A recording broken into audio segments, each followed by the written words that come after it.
Guys आज के इस वीडियो में हम बात करने वाले हैं प्रजनन तंत्र से संबंधित महत्वपूर्ण तथ्यों के बारे में, जहां से गाइज आपकी प्रतियोगी परीक्षाओं में बहुत सारे क्वेश्चन पूछे जाते हैं। जैसे कि जरायुज क्या होता है, अंडायुज क्या होता है, निषेचन क्या होता है, अंतःनिषेचन प्रक्रिया क्या होती है, बाह्य निषेचन प्रक्रिया क्या होती है, जाइगोट क्या होता है भैया, शुक्राणु के निर्माण की प्रक्रिया क्या कहलाती है, अंडाणु के निर्माण की प्रक्रिया क्या कहलाती है, गर्भनाल क्या है। और गाइज मैं आपको बता दूं भैया, एक लिंगी जीव कैसे होते हैं, द्विलिंगी जीव कैसे होते हैं गाइज, जिन्हें उभयलिंगी जीव भी कहते हैं। इन सभी के बारे में आज की इस वीडियो में बात करने वाले हैं गाइज, जहां से आपके प्रतियोगी परीक्षाओं में बहुत सारे क्वेश्चन पूछे जाते हैं। आइए शुरुआत करते हैं गाइज नंबर 1 से। नंबर 1 पर है भैया वीवी पोरस। इसे हिंदी में कहा जाता है जरायुज। गाइज जरायुज ऐसे जीव होते हैं जो डायरेक्ट बच्चे को जन्म देते हैं। यह ऐसे जीव होते हैं, ऐसे जीव होते हैं जो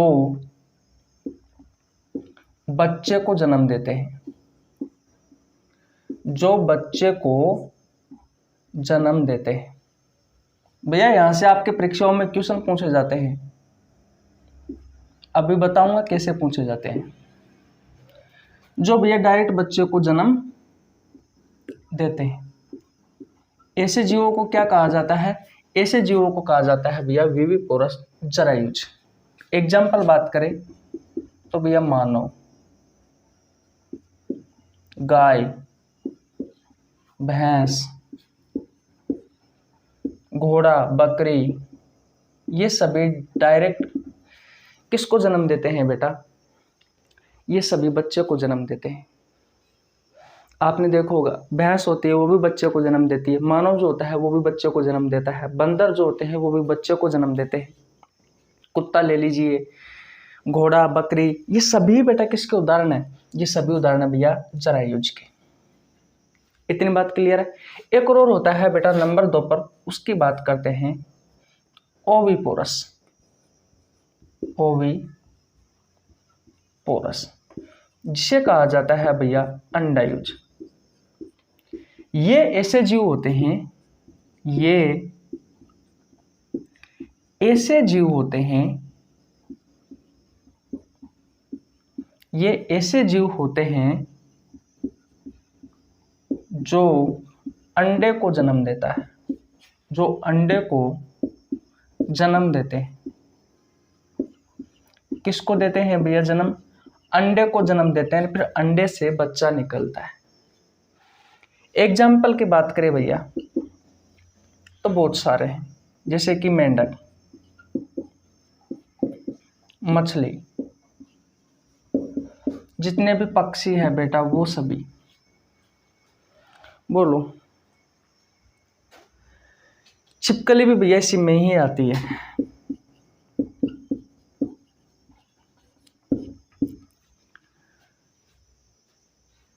अगर ये बात आपको समझ में आ गई है तो भैया ये बताओ मुझे, नहीं आई है तो ये बताओ।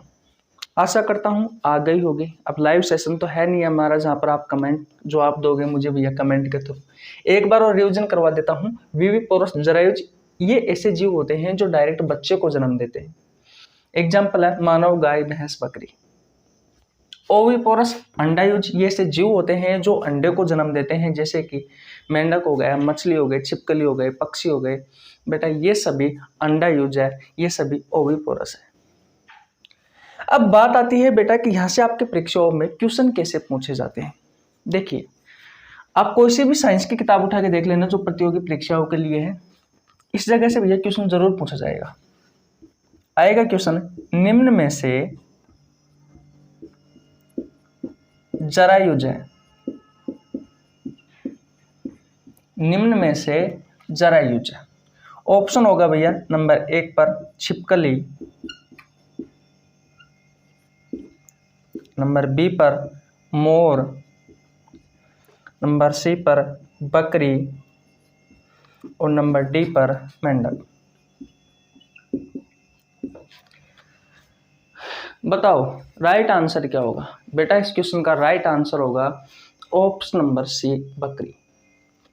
बेटा डायरेक्ट बकरी बच्चे को जन्म देती है, और जो डायरेक्ट बच्चे को जन्म देता है उन जीवों को कहा जाता है जरायुज। और यही मैंने क्वेश्चन पूछा है कि निम्न में से जरायुज कौन सा है, तो जरायुज कौन सा है भैया? यह है बकरी। इतनी बात क्लियर है? क्या आपको कुछ समझ में आया? ओके, आशा करता हूं ये सारी कहानी आपको समझ में आ गई होगी। अगर आपने स्क्रीनशॉट नहीं लिया है तो स्क्रीनशॉट ले लीजिए, फिर हम आगे चलते हैं और हमारे जो टॉपिक है बेटा उन पर बात करते हैं। ले लिया आपने स्क्रीनशॉट? ओके भैया। देखिए भैया, अब आगे चलते हैं। अब हम बात करने वाले हैं बेटा फर्टिलाइजेशन के बारे में, निषेचन के बारे में। फर्टिलाइजेशन जिसे हिंदी में कहा जाता है भैया निषेचन। बेटा जब आप निषेचन की डेफिनेशन पढ़ते हो तो इसमें दो चीज़ों के बारे में दो शब्द आते हैं, दो चीज़ें आती है। एक होता है शुक्राणु और एक होता है अंडाणु। इन दोनों के बारे में मैं आपको बता देता हूं बेटा। जो शुक्राणु होता है ये भैया नर में पाया जाता है, और जो अंडाणु होता है ये मादा में पाया जाता है। नर में बेटा जो शुक्राणु है, इस शुक्राणु का निर्माण होता है वर्षण में, और बेटा जो अंडाणु है इसका निर्माण होता है बेटा मादा में अंडाशय से। इस अंडाशय की संख्या भी एक जोड़ी होती है, यानी कि संख्या में दो होते हैं, और बेटा वर्षण भी एक जोड़ी होते हैं जिनकी संख्या भी दो होती है। बेटा इन शुक्राणु और अंडाणुओं को कहा जाता है जनन कोशिका। क्या कहा जाता है भैया? जनन कोशिका कहा जाता है। ऐसी कोशिका जो जनन में सहायक होती है। जनन क्या होता है बेटा? यह सभी जीवों में पाई जाने वाली एक क्रिया है जिसके तहत कोई जीव अपने जैसी समान संतान को उत्पन्न करता है।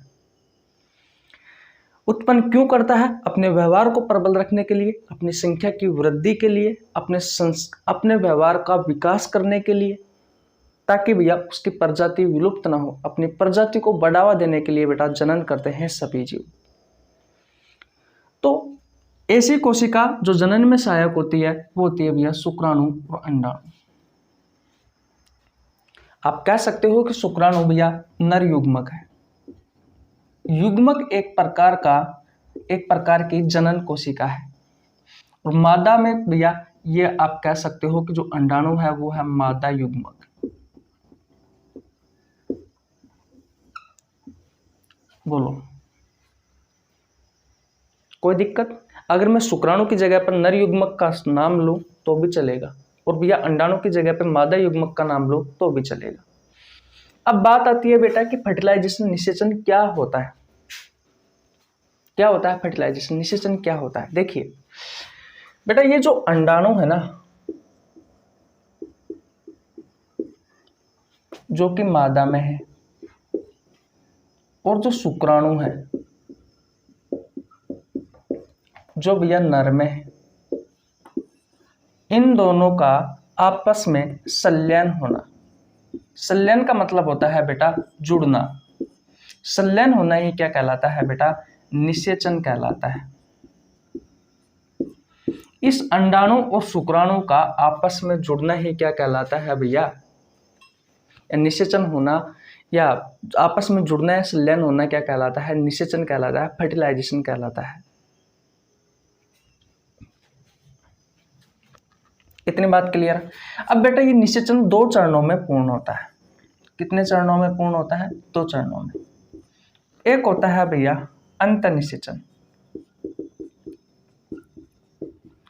और दूसरा होता है भैया बाह्य निषेचन। दूसरा कौन सा है? बाह्य निषेचन। अब बात आती है कि ये अंत निषेचन क्या होता है और भैया बाह्य निषेचन क्या होता है। निषेचन क्या होता है? अंडाणु और शुक्राणु का आपस में जुड़ना या संलयन होना बेटा फर्टिलाइजेशन या निषेचन कहलाता है। और बेटा अगर ये निषेचन की प्रक्रिया मादा के शरीर में हो रही है, अगर ये निषेचन की प्रक्रिया मादा के शरीर के भीतर हो रही है तो बेटा वो है अंत्य निषेचन। आ रहा है समझ में? अगर निषेचन की प्रक्रिया मादा के शरीर के अंदर हो रही है तो वो है बेटा अंत्य निषेचन। बहुत ही बिल्कुल आसान भाषा में बता रहा हूं बेटा आपको। बाह्य निषेचन क्या है बेटा? ये निषेचन की जो प्रक्रिया है, अंडाणु और शुक्राणु का आपस में संलयन अगर मादा के शरीर से बाहर हो रहा है, अगर ये निषेचन की प्रक्रिया आप इस प्रकार भी लिख सकते हो, अगर ये निषेचन की प्रक्रिया बेटा मादा के शरीर से बाहर हो रही है, मादा के शरीर से बाहर हो रही है, तो भैया वो है बाह्य निषेचन। अब भैया यहां से भी आपके प्रतियोगी परीक्षाओं में क्वेश्चन पूछे जाते हैं। क्वेश्चन किस तरीके से पूछे जाते हैं बेटा? इनके एग्जाम्पल से क्वेश्चन पूछे जाते हैं। इनके एग्जाम्पल से क्वेश्चन पूछे जाते हैं बेटा। अगर आप अंतर निषेचन की बात करते हो तो इसमें मानव आता है और जितने भी भैया स्तनधारी है वो सभी आते हैं। जितने भी स्तनधारी है, जो माँ अपने बच्चों को दूध पिलाती है बेटा, वो सभी स्तनधारी में आते हैं। मानव और स्तनधारी ये सभी भैया किसके उदाहरण है? अंतर निषेचन के उदाहरण है। कहने का मतलब इनमें भैया शुक्राणु और अंडाणु का आपस में संलयन मादा के शरीर के अंदर हो रहा है, या फिर मैं ये कह सकता हूं कि भैया निषेचन की प्रक्रिया इसमें मादा के शरीर के भीतर होती है ना। अंडाणु और शुक्राणु मानव में कहाँ मिलते हैं? मादा के शरीर में। और कहाँ पर भैया? फ्लोपियन ट्यूब में अंडाणु और शुक्राणु आपस में मिलते हैं ना। जाइगोट एक संरचना का निर्माण होता है, इसे जाइगोट कहा जाता है। जाइगोट के बारे में भी हम आपको बताएंगे, कोई दिक्कत? अब बात आती है भैया बाह्य निषेचन की। तो ये निषेचन की जो प्रक्रिया है बेटा मादा के शरीर के बाहर होती है। ये मैं कह सकता हूं कि शुक्राणु और अंडाणु का आपस में संलयन मादा के शरीर से बाहर होता है, वो होता है बाह्य निषेचन। उदाहरण की बात करें बेटा तो मेंढक, मछली, मच्छर और शैवाल, ये उदाहरण है बेटा जहां से आपके प्रतियोगी परीक्षाओं में क्वेश्चन पूछे जाते हैं। कोई दिक्कत नहीं होनी चाहिए भैया आपको। क्वेश्चन इस तरीके से आएगा कि निम्न में से किस में अंतः निषेचन होता है? भैया 3 ऑप्शन तो आ जाएंगे बाह्य निषेचन के, एक ऑप्शन आ जाएगा भैया अंतः निषेचन का। जो भी आपको समझ में आए बेटा वो करके आ जाना। अगर मादा के शरीर के अंदर निषेचन की प्रक्रिया हो रही है तो समझ लेना वो अंतः निषेचन है, और निषेचन की प्रक्रिया अगर मादा के शरीर के बाहर हो रही है तो समझ लेना बाह्य निषेचन है। दूसरी भाषा में कहूं तो मैं ये भी कह सकता हूं कि अंडाणु और शुक्राणु का आपस में संलयन अगर मादा के शरीर के अंदर हो रहा है बेटा तो वो है अंतः निषेचन, और अंडाणु और शुक्राणु का संलयन बेटा अगर मादा के शरीर से बाहर हो रहा है तो वो है बाह्य निषेचन। एग्जाम्पल मैंने आपको बता दी। आशा करता हूं बेटा यहाँ तक की कहानी आपको बहुत अच्छे से समझ में आ गई होगी। स्क्रीनशॉट नहीं लिया तो स्क्रीनशॉट ले लीजिए, आगे बढ़ते। ले लिया स्क्रीनशॉट? ओके भैया मिटा देता हूं और बात करते हैं। गाइज आपकी प्रतियोगी परीक्षाओं में क्वेश्चन पूछा जाता है कि भैया शुक्राणु के निर्माण की प्रक्रिया क्या कहलाती है और अंडाणु के निर्माण की प्रक्रिया क्या कहलाती है। गाइज अगर आपको पता है तो आप कमेंट बॉक्स में बता सकते हो। देखिए बेटा शुक्राणु के निर्माण की प्रक्रिया, शुक्राणु के निर्माण की प्रक्रिया पता आपको मैं क्यों बता रहा हूं बेटा? यहां से आपके प्रतियोगी परीक्षाओं में क्वेश्चन भी पूछे जाते हैं। पहली बात तो ये है, और दूसरी बात मैं चैप्टर आपको पढ़ाने वाला हूं, और बेटा इस चैप्टर को पढ़ाने से पहले मैं अब तक 3 क्लास ले चुका और ये भैया चौथी क्लास है, जिसमें मैंने पहली क्लास में अलैंगिक जनन के बारे में बताया था। अलैंगिक जनन क्या होता है और अलैंगिक जनन की विधियां क्या होती है उनके बारे में बताया था, कौन कौन सी विधि है। नंबर 2 पर मैंने नर जनन तंत्र के बारे में बताया था। नंबर 3 पर बेटा मैंने मादा जनन तंत्र के बारे में बताया था। यानी कि ये 3 क्लास कंप्लीट हो चुकी है। आज ये चौथी क्लास है। जैसे ही बेटा हम चैप्टर स्टार्ट करेंगे तो आपको ये शब्द सुनने को मिलेंगे और यहाँ से बेटा क्वेश्चन भी पूछे जाते हैं, इसलिए आपको ध्यान से सुनना है। इतनी बात क्लियर है? तो एक क्वेश्चन तो है बेटा कि शुक्राणु के निर्माण की प्रक्रिया क्या कहलाती है, और दूसरा क्वेश्चन है भैया अंडाणु के निर्माण की प्रक्रिया क्या कहलाती है? अंडाणु के निर्माण की प्रक्रिया क्या कहलाती है? देखिए बेटा, शुक्राणु के निर्माण की प्रक्रिया कहलाती है स्पर्मेटोजेनेसिस। स्पर्मेटोजेनेसिस। और अंडाणु के निर्माण की प्रक्रिया क्या कहलाती है? ओजेनेसिस। ओजेनेसिस कहलाती है भैया। तो बेटा ये दोनों ही बहुत अच्छे क्वेश्चन है और आपकी परीक्षाओं में पूछे भी जाते हैं। इतनी बात क्लियर? ओके। एक चीज और बताता हूं गाइज, आपने सुना है प्लेसेंटा क्या होती है? प्लेसेंटा क्या होती है आपको पता है? इसे अपरा भी कहा जाता है, या फिर आप कह सकते हो कि भैया गर्भनाल भी कहा जाता है। देखिए, जब बेटा बच्चा माँ के पेट में होता है या गर्भाशय में होता है, उस समय माँ और बच्चे के बीच में एक नाल का निर्माण होता है। उस नाल को कहा जाता है बेटा गर्भनाल, अपरा या फिर प्लेसेंटा। जब बच्चे का जन्म होता है बेटा, तो उस समय इस गर्भनाल को काट दिया जाता है। लेकिन भैया बात यह आती है कि इसका कार्य क्या है? बेटा माँ अपने बच्चे को जो भोजन है, जो पोषण है, वो भैया इसी नाल की सहायता से उपलब्ध कराती है। मैं लिख देता हूं, माँ और बच्चे के बीच में बेटा जो पोषण है, या फिर आप कह सकते हो भोजन है, वो किसकी सहायता से जाता है बेटा? प्लेसेंटा की सहायता से जाता है, अपरा की सहायता से, गर्भनाल की सहायता से जाता है। आई बात समझ में? जैसे कि भैया ऑक्सीजन भेज देगी, वाटर भेज दिया, पानी, ग्लूकोज भेज दिया, विटामिन भेज दिए, मिनरल्स भेज दिए, तो वो सारी चीजें बेटा, ब्लड भेज दिया, ये सभी चीजें बेटा इसी गर्भनाल की सहायता से माँ अपने बच्चे को भोजन देती है। आपके प्रतियोगी परीक्षाओं में क्वेश्चन पूछा जाता है बेटा कि माँ अपने बच्चे को भोजन किस नाल के द्वारा या किस नली के द्वारा उपलब्ध कराती है, तो बेटा वहां पे ऑप्शन में होगा अपरा, प्लेसेंटा या गर्भनाल। मिस मत करना बेटा, ये से क्वेश्चन है जहां पर भैया आपको बहुत कम देखने को मिलते हैं। अगर आप हमारे साथ जुड़ते हो बेटा, तो हम एक चैप्टर को पहले हम आपको आइडिया देते हैं उस चैप्टर के बारे में कि भैया कहाँ से कौन कौन से टॉपिकों के बारे में इस चैप्टर में पढ़ना है। फिर हम एक साथ पूरा चैप्टर पढ़ाते हैं बहुत अच्छे कंटेंट के साथ, जो आपको भैया पेड कोर्स में भी उपलब्ध नहीं होता जल्दी से। इतनी कहानी समझ में आ गई आपको? ओके, अब बात करते हैं युग्मनज क्या होता है, जाइगोट क्या होता है, इसके बारे में। अगर आपने स्क्रीनशॉट नहीं लिया तो स्क्रीनशॉट ले लीजिए। ले लिया भैया स्क्रीनशॉट? ओके। देखिए भैया, अब हम बात करने वाले हैं युग्मनज में जाइगोट के बारे में।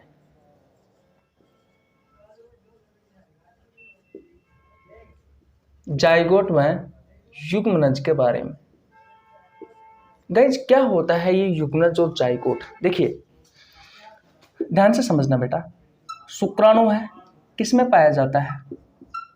नर में पाया जाता है। और मादा में क्या पाया जाता है? अंडाणु पाया जाता है। अगर आपको ज्यादा समझना है इसके बारे में कि शुक्राणु अंडाणु के पास कैसे पहुंचता है, तो बेटा आप नर जनन तंत्र और प्रजनन तंत्र, मादा प्रजनन तंत्र की क्लास ले सकते हो। आपको नीचे लिंक डिस्क्रिप्शन में मिल जाएगा, या फिर हमारे चैनल पर जाकर चेकआउट कर लेना। देखिए, शुक्राणु और अंडाणु जब आपस में संलयन होते हैं तो निषेचन की प्रक्रिया होती है, फर्टिलाइजेशन होता है, जिसके तहत बेटा एक संरचना का निर्माण होता है। उस संरचना को कहा जाता है युग्मनज या फिर जाइगोट। बेटा ये जो युग्मनज है, ये जो जाइगोट है, ये भैया मानव जीवन की पहली कोशिका है। मानव जीवन की पहली कोशिका है। मानव जीवन की पहली कोशिका है। इसे आप मानव जीवन की ईंट भी कह सकते हो। गाइज, आपके प्रतियोगी परीक्षाओं में डायरेक्ट क्वेश्चन पूछा जाता है कि भैया मानव जीवन की ईंट किसे कहा जाता है? तो युग्मनज व जाइगोट को कहा जाता है बेटा ये मानव जीवन की पहली कोशिका है। सभी में ही बेटा सबसे पहले इस युग्मनज जाइगोट का निर्माण होता है और इसी से ही भैया ये कोशिका है, फिर विभाजन होगा, 1 से 2 बनेगी, 2 से 4, 4 से 6, 6 से 8, 8 से 10, 10 से 12, 14, 16, ऐसे नहीं, 2 से 4, 4 से 8, 8 से 16, 16 से 32, 32 से 64, 64 से 128, इस तरीके से विभाजन होता जाता है बेटा। फिर भ्रूण का निर्माण ले लिया जाता है, फिर भ्रूण से भैया बच्चा का निर्माण हो जाता है। तो अगर आपसे कोई क्वेश्चन पूछे कि जाइगोट क्या है, तो भैया जब शुक्राणु और अंडाणु आपस में संलयन होते हैं तो एक संरचना का निर्माण होता है, जिसे युग्मनज में जाइगोट कहा जाता है। यही मानव जीवन की पहली कोशिका है, इसे ही भैया मानव जीवन की ईंट कहा गया है। कोई दिक्कत नहीं होनी चाहिए बेटा। संसार में जितने भी जीव हैं या फिर आप कह सकते हो कि पादप है, वो बेटा लिंग के आधार पर 2 भागों में बांटे गए। लिंग के आधार पर 2 भागों में बांटे गए हैं। एक होता है एक लिंगी और एक होता है द्विलिंगी। द्विलिंगी या फिर आप कह सकते हो उभयलिंगी।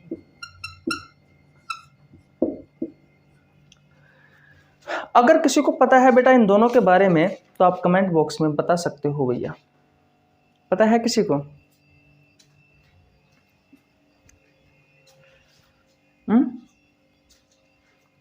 पता है किसी को? देखिए भैया, सबसे पहले हम उभयलिंगी के बारे में समझते हैं।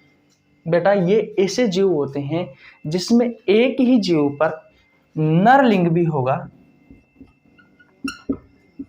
और भैया मादा लिंग भी होगा।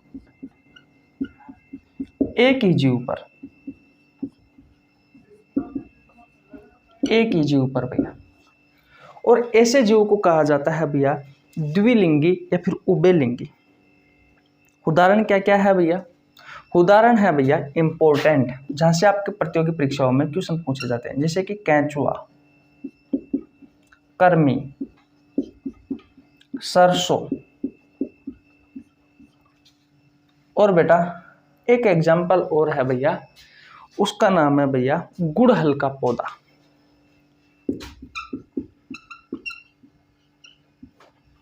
ये उदाहरण है भैया 4, किसके? उभयलिंगी या द्विलिंगी के। ये ऐसे जीव होते हैं जिसमें बेटा एक ही जीव पर नर लिंग भी होता है और मादा लिंग भी होता है। लेकिन यहाँ पर भैया एक लिंग में ये ऐसे जीव होते हैं जिनमें नर अलग होता है और मादा स्पष्ट रूप से अलग अलग होती है। यानी कि नर लिंग बेटा अलग जीव पर होगा, मादा लिंग अलग जीव पर होगा। एग्जाम्पल की बात करूं तो एक सबसे अच्छा उदाहरण है भैया पपीता का पौधा। उसके अलावा मानव तो है ही है। और बात करते हैं बेटा जैसे कि बंदर, कुत्ता, ये हो गए, ये सब एक लिंगी होते हैं। तो यहां से भी आपके प्रतियोगी परीक्षाओं में क्वेश्चन पूछ लिया जाता है। क्वेश्चन आएगा कि निम्न में से द्विलिंगी का उदाहरण है। 2-3 ऑप्शन ये दे देगा, जैसे आपको ही दे दूं यार, आपको कौन सा पता है? ये तो मैंने लिख दिया, नहीं तो पपीता, गुड़हल, सरसों और भैया एक में ऑप्शन दे देता कर्मी। क्या करके आते हैं? हो जाते ना कंफ्यूज। इसलिए ये एग्जाम्पल है बेटा जो आपकी परीक्षाओं के लिए उपयोगी है।